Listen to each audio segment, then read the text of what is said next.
welcome back to my channel. My name is Kaylin, and today's video is a curriculum review video for Grammar Made More Gooder. This is a product that's created by the Barron Method, and we've been using the Barron Method's writing method for this school year. So when I saw they came out with a grammar curriculum, I was super excited to dive into this and see if it's something that would work for our family. So if you're looking for a grammar curriculum and you want to know what this looks like, then let me show you.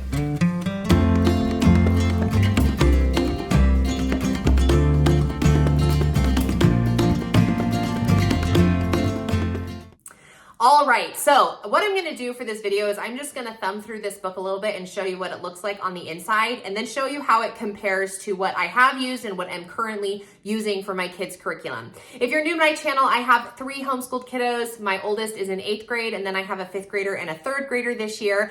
And so this grammar is actually something that I'm gonna be using specifically with my 3rd grader to give him some base work, and then also with my 5th grader as a review. Now, what we have been using, so for a long time, English language arts has been our most difficult subject to really get my hands on. I've never taught English before. When I taught public school, I taught history. And even in that class, I was like, I'll just let English be to the English teachers. So I didn't ever have my kids write in my history class. Now that I'm a homeschooling mom and I've got 3 kids, I've really tried to get my arms around writing, especially and first and foremost this year. Previous years, we've kind of dabbled into it here or there, but this has really been a year where I've tried to focus on it. And a part of writing has been grammar. So initially at the beginning of the year, I started using the Barron Method as our writing curriculum and have seen a lot of success in that. And so when they came out with this grammar curriculum, I immediately paid attention, was like, okay, what does this look like, and how can I utilize this for what we're using? We have used in the past, really nothing specific for a lot of years. I just kind of used whatever was included in the curriculum that we've purchased. So we used a little bit of BJ Youth Press. We've used a little bit of Abeka. We've used a little bit of, we did use The Good and the Beautiful for a stint, but it's kind of hard to say that I used that because it never stuck for very long. So we would get through maybe 20 lessons, but I did have it. I have purchased The Good and the Beautiful. And then book studies, we are doing a lot of book studies this year, which has kind of grammar components, but doesn't really quote unquote teach grammar.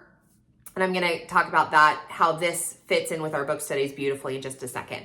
And then most recently, we've been doing IEW's Fix It Grammar is the curriculum that I've used. This is our 2nd year doing Fix It Grammar. And I'm gonna say, spoiler alert, I like how this one, the Grammar Made More Gooder, I like how this one is laid out a little bit better than I like what Fix It Grammar does. So they both have good things, but I think I'm actually gonna transition to this and start using this as a part of our book studies a little bit more regularly. And I think that'll really create the foundation for my 3rd grader especially. So let me show you exactly what I mean. So when you jump into this book, he's got you. This is the table of contents. So you can see that, oh, wrong side first. Is that the right side? What does it show for you? Oh, right here. Haha, I skipped a word. I skipped a page. Okay, here's this. You can see here are the lessons, and each lesson is going to be another grammar.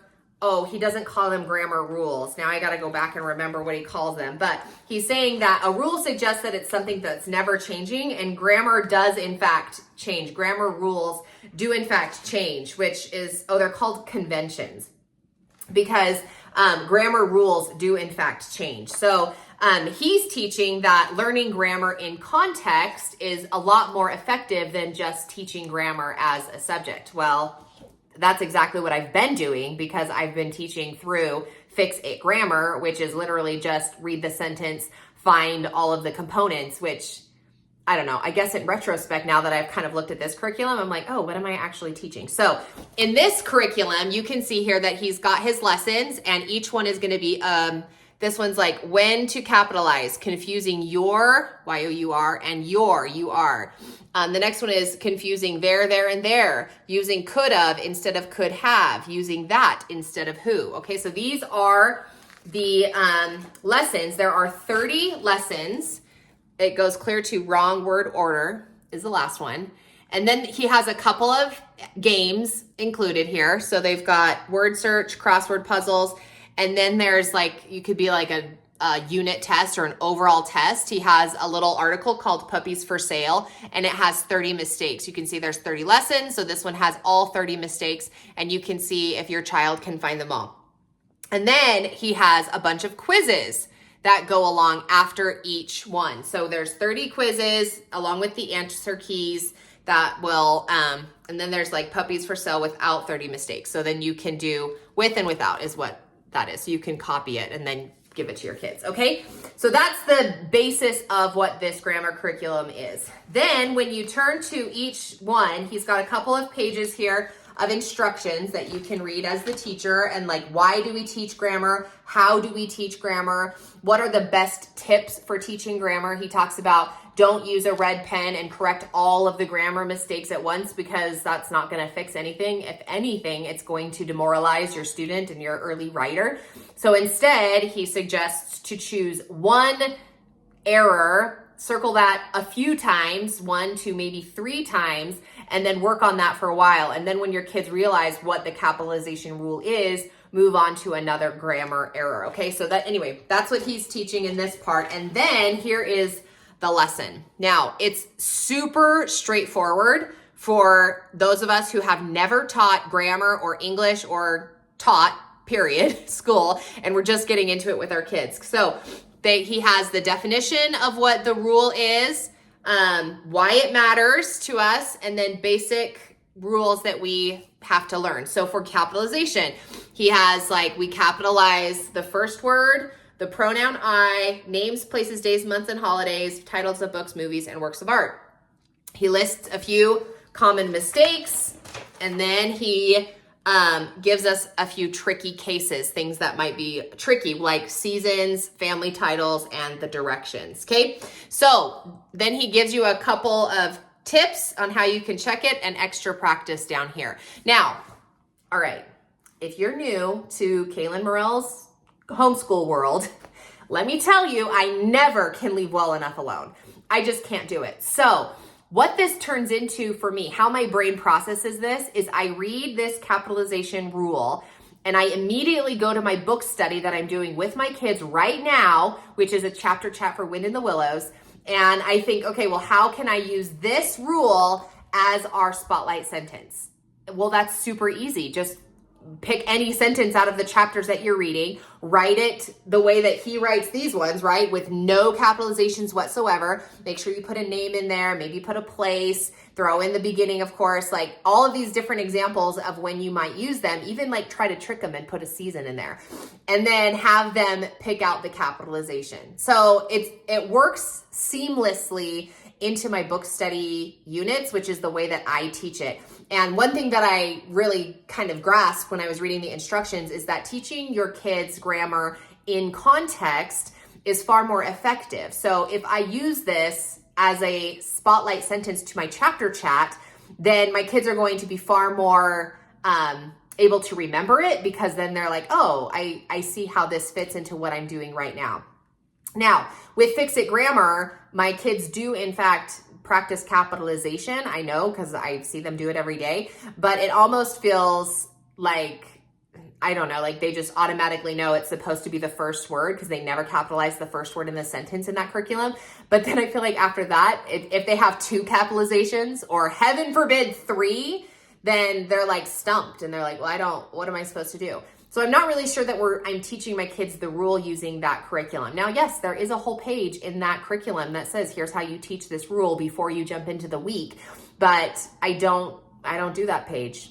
I said it out loud. I don't do that page with my kids. They just jump in and start their next lesson. And I honestly can't keep track of the speed at which they're completing their lessons. So I kind of love the way that this one is built, because there's no timeline to it, so you don't have to complete 30 lessons in 30 weeks or 30 lessons in 30 days or anything like that. You just do it until your kid grasps the concept, and then move on to the next rule or the next concept, right? So now the next one is going to be confusing your, and your. Again, it has why it matters. Here's the basics, common mistakes, tricky cases, and then here on the back it has the extra practice. along with the answer key and a few other tidbits that are going to go along with it. This one even has, it keeps going. Here's the next page. Oh no, this is there, and there. This is number 3, okay? So super short lessons. And then once again, in my teacher brain, I'm like, oh, well, why don't I put this in my chapter chat or include this as a part of our Jumpstart and create some kind of work page. I am a product creation classroom. I know that there are teaching styles out there that teach against worksheets. Don't have your kids do that. But I can see myself making even like a WordCraft Wednesday situation and trying to have my kids glue, like some kind of glue. I don't know. I'm just kind of brainstorming right now here live with you with me. But the point is that these lessons, I love this curriculum for this reason. They are wildly adaptable to your English language arts curriculum that you're already using. You can take that extra step and pull it off of the page. I know that one of the really popular teaching tools out there are Jack and Link writables, like all of those writing things. I don't have them in my classroom, but I mean, honestly, I think they're so cute and such a cool way to teach, especially those younger grades. I think my kids are too old for them, which I know that you'd probably tell me otherwise and I could get into it real quick. But the point is that's a really awesome way. And this curriculum would be a seamless transition into using Jack and Link tools to be able to teach those concepts. Do it for a couple of days, do it for a week, and then your kids really nail down what these grammar rules are. So that then when they go to turn into 8th grade and you're doing those SAT practice tests, which is where I am right now with my oldest, then those grammar rules are going to be far more familiar to them because they've used them in context just as a natural part to their day. Okay. All right. Let me skip forward to the test so that you can kind of get an idea. Okay. Here's the word search game that is included. So you're going to find capitalization, your, there. Okay. And then he has this crossword puzzle. That's another like fun game that if you're looking for something to do. Here's the story, Puppies for Sale. It's 2 pages. So you would have your kids read that and then highlight and find all the different things. This is a little poster that you can put up in your classroom. So that's kind of fun, along with a reference sheet here of each of the parts of speech. So we have nouns, pronouns, verbs, adjectives, adverbs, prepositions, conjunctions, and injunctions. Again, super easy for you to pull this page and be like, great, let me make my chapter chat. I just filmed a video, so you can look that up on my YouTube channel about how to make a chapter chat out of any intermediate chapter book. So junior intermediate chapter books are typically like 10 to 15 chapters, sometimes 8 chapters, like they're kind of those lower, large font, sometimes they have illustrations, that kind of a book. Then this is something so easy. If you're like, I don't know how to make this, grab this curriculum, saddle it up to whatever book you want to read, make a chapter chat or a full book study, and you can go in with that confidence being like, I know that I'm teaching the rules that I need to teach. It's not just like a haphazard, thing that you're throwing together. It's so easy. Okay, here's what the quiz looks like. So this is the capitalization. We talked about lesson number 1. There are 10 questions here, and it's just a straightforward, give your kids a highlighter or something like that. I have highlighters on my desk here so the kids can always highlight and choose whatever color they want to highlight their answers. And then you just move on. Here's quiz number 2 for yours and yours. There, 10 questions, okay? So then you can either make your own, use this as a template, or use this to test your kids' progress and see how it is that they're doing. So that's that page. And then at the back, they have the answers for everything that you need. So hold on, let me turn to the right page. Here's the answer key for Puppies for Sale. So he's put it all in bold there so you can see. And then all the answer keys for the word searches, blah, blah, blah. And then here's this. These lessons have the answer key too. So this is what it looks like, okay? Now, I will mention really quickly this, first of all, is spiral bound. Who doesn't love a good spiral bound book? Because you know why? You just lay it on your desk like this and it's always open to the page that you left off on. As a teacher, I love that. And then when I move it off of my desk, I just stick it in. I love a good spiral bound teacher's manual. So that's a cool thing. Also, I will mention this paper is much thicker and it's kind of a glossy paper. That's great because it'll last a really long time. The downside is that you have to make sure that whatever utensil that your kids are writing with, if you want them to write in this book, if it's a pen, it might smear. If it's a pencil, it might be hard to write on. So you can either copy this onto just regular paper, but it is a much more upgraded paper. So this curriculum could last a long time through all of your kids if you want them to. And you can just, again, use this as a teacher's tool as you create your book studies or whatever other curriculum that you're using to teach your kids. So anyway, this is, again, you can find it on the Baran method. And so it's the Baran, B-A-R-A-N method.com. Look in the description box below. I'll throw the link down there for an easy grab.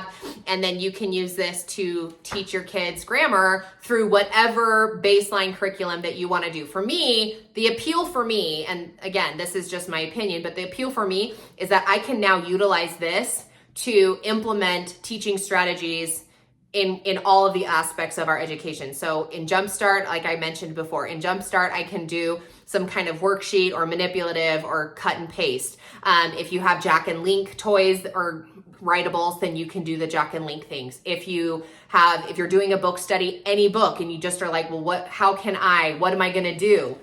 Let's just go, where am I now? I'm on number 24, incorrect or missing prepositions. It's just so easy, open and go. It's a super useful resource. So again, run over there, grab it if it's something that you want to look into.